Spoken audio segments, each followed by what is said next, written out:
वाह, ये क्या हो रहा है? पहले हमारा जंगल कितना सुंदर और हरा भरा था। अब तो बच्चों के लिए दाना ढूंढना भी मुश्किल हो गया है। अगर यही हाल रहा तो हम सबको भूखा रहना पड़ेगा। रानो के मन में बेचैनी थी। वो उड़ती हुई जंगल के अंदर की ओर निकल पड़ी। थोड़ा आगे बढ़ते ही उसे अपनी पुरानी दोस्त हरियाली तोती दिखाई दी। अरे हरियाली, तुम इतनी चुप क्यों हो? तुम्हारे पंख तो हमेशा चमकते रहते थे, अब तो वो भी फीके लग रहे हैं।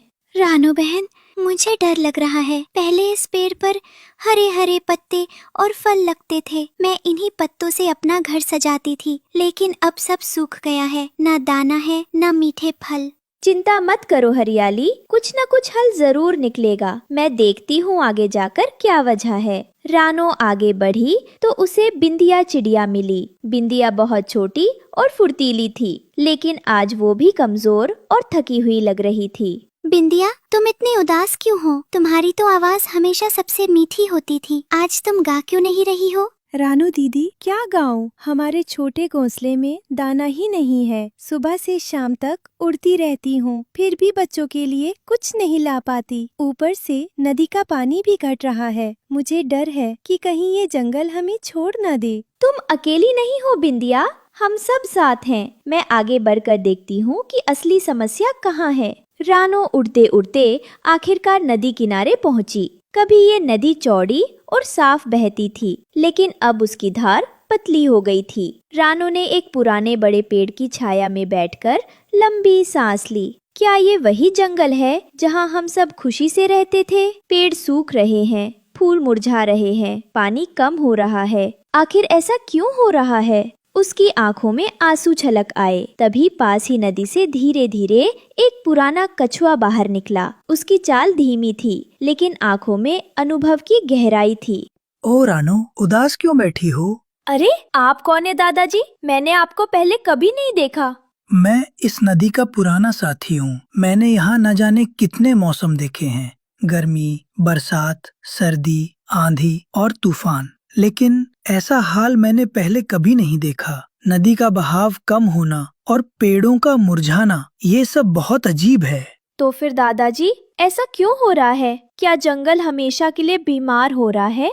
मैंने सुना है कि जंगल की जान उस पुराने पेड़ में बसी है। अगर वो पेड़ सुरक्षित है तो जंगल जिंदा रहेगा, लेकिन सुना है कि कुछ लालची शिकारी लालच में उसे नुकसान पहुंचाना चाहते हैं। रानो बूढ़े कछुए की बात सुनकर और भी बेचैन हो गई। तभी अचानक नदी से एक धीमी लेकिन गूंजती हुई आवाज आई। रानो, मत डरना, मैं इस जंगल की नदी हूँ। बहुत समय से तुम्हें देख रही हूँ। आज मुझे तुमसे बात करनी ही पड़ी। अरे, ये आवाज कहाँ से आ रही है? कछुआ, दादाजी, आपने सुनी? हाँ रानो, ये हमारी नदी माता की आवाज है। जब जंगल को खतरा होता है तभी ये बोलती है। रानो, इस जंगल की ताकत उस पुराने विशाल पेड़ में है। उसकी जड़ें मुझसे जुड़ी हैं, वही हमें जीवन देती हैं। लेकिन लालची लकड़हारा और उसका साथी कालू कौवा उस पेड़ को काटने की योजना बना रहे हैं। अगर वह पेड़ गिरा तो जंगल की सांसें थम जाएंगी। हे नदी माता, ये तो बहुत बड़ा संकट है, लेकिन मैं अकेली हूँ। मैं कैसे रोकूंगी उन्हें? रानो, याद रखो, अकेली चिड़िया छोटी होती है, लेकिन अगर अपने दोस्तों को साथ ले आए तो तुम्हारे पंखों की ताकत कई गुना बढ़ जाएगी। तुम्हें जल्दी ही अपने सच्चे साथियों को इकट्ठा करना होगा। नदी माता, मैं वादा करती हूँ कि उस पुराने पेड़ को कोई नुकसान नहीं होने दूंगी। मैं अकेली हूँ, पर कोशिश पूरी करूंगी। मैं अपने दोस्तों को बुलाऊंगी और हम सब मिलकर इस जंगल की रक्षा करेंगे। शाबाश रानो, यही हिम्मत चाहिए। जाओ, अपने साथियों को ढूंढो, वक्त बहुत कम है। रानो ने अपने खास दोस्तों को बुलाया। मिट्ठू तोता समझदार और चतुर, हरियाली तोती तेज और निडर, बिंदिया चिड़िया छोटी मगर फुर्तीली, बंटी कबूतर ताकतवर और भरोसेमंद। दोस्तों, नदी माता ने बताया है कि जंगल का जीवन उस पुराने पेड़ पर टिका है। लकड़हारा और कालू कौवा उसे काटना चाहते हैं। हमें मिलकर उसे बचाना होगा। हाँ रानो, सही कह रही है। अगर पेड़ नहीं रहा तो हमारा घर भी नहीं रहेगा। उधर कालू कौवा लकड़हारे से मिला। सुन लकड़हारे, जंगल का सबसे ताकतवर पेड़ इस जगह खड़ा है। अगर तुम इसे काट दोगे तो जादुई लकड़ी बेचकर खूब पैसा मिलेगा। वाह कौवे, तूने तो मेरा काम आसान कर दिया। कल सुबह ही आकर इसे काट दूंगा। रानो और उसके दोस्त रात भर योजना बनाने लगे। हमें मिलकर उसे रोकना होगा। हम छोटे हैं पर हमारी एकता बड़ी है। मैं लकड़हारे की कुल्हाड़ी उठाकर दूर फेंक दूंगा। और मैं उसकी आंखों में मिट्टी डालूंगी ताकि वो कुछ देख ही ना पाए। मैं बाल्टी भर पानी उसके ऊपर डालूंगा ताकि वो डर जाए। बहुत अच्छा, सबको अपना काम समझ आ गया। सुबह लकड़हारा भारी कुल्हाड़ी लेकर पेड़ के पास आया। कालू कौवा ऊपर बैठा था और चिल्ला रहा था। हाँ हाँ, यही मारो कुल्हाड़ी, यही पेड़ जंगल की ताकत है।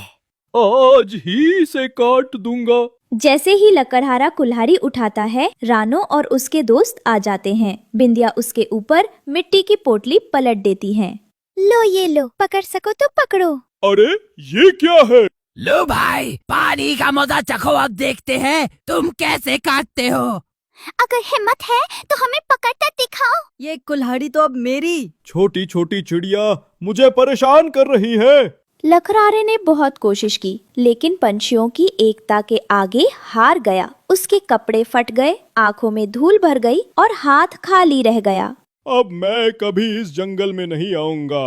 ये पंछी बहुत चालाक हैं। वो भाग खड़ा हुआ। कालू कौवा भागने की कोशिश करता है, लेकिन हरियाली तोती और बिंदिया उसे पकड़ लेते हैं। कालू, तूने अपने लालच में जंगल को खतरे में डाल दिया। अब जा और कभी लौटकर मत आना। कालू कौवा शर्मिंदा होकर उड़ जाता है। जैसे ही पुराना पेड़ सुरक्षित बचा, नदी का पानी तेजी से बहने लगा। पेड़ों की पत्तियां फिर से हरी हो गई। फूलों ने मुस्कुराना शुरू किया। पूरा जंगल फिर से जीवित हो गया। रानो और उसके दोस्तों, तुमने सच में जंगल की जान बचा ली। तुम्हारा साहस हमेशा याद किया जाएगा। बच्चों, याद रखना, चाहे हम कितने भी छोटे हों, लेकिन अगर मिलकर काम करें तो बड़े से बड़ा खतरा भी टल सकता है। और इस तरह रानो चिड़िया और उसके दोस्तों ने जंगल और नदी को बचा लिया। उस दिन से जंगल में हमेशा ये सीख सुनाई देती, प्रकृति की रक्षा करना सबकी जिम्मेदारी।